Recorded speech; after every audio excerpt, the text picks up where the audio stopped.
What I do is I try and find people that are going to be a good fit for the personalities that we have here in the shop. And so we try and find good people that we can teach the technical skills.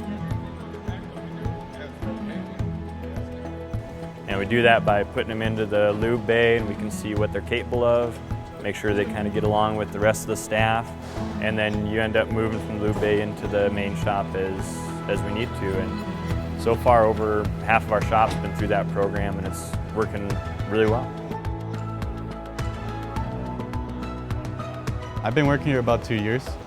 Started in the lube bay, and then from there I did all my training and just started a little work by work, and then from there I moved up to the main shop. Well, I love doing this. It's fun, you know, it's always challenging and it's rewarding too, and it's always a new experience every time.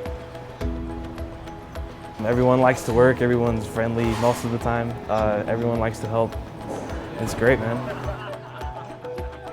Yeah, so here at Subaru, when people come and drop off their cars, we have a lot of stuff that they can do, especially with the area that we're in. We have bikes that people can rent out, they can go ride a bike, come with helmets and stuff.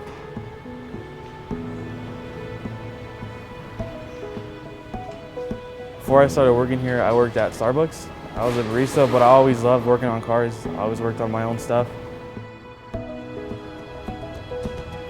I didn't go to technical school or anything like that.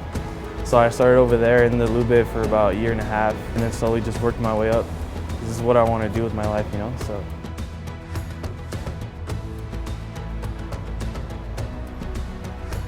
I've never had a job like this before, to where I can play around and still make money, which is a total bonus, and I actually enjoy my job a lot.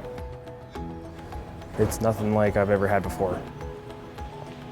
You know, I wake up in the morning, I'm excited to come to work, and I really like that about my job. It keeps me on my toes and it keeps my mind young.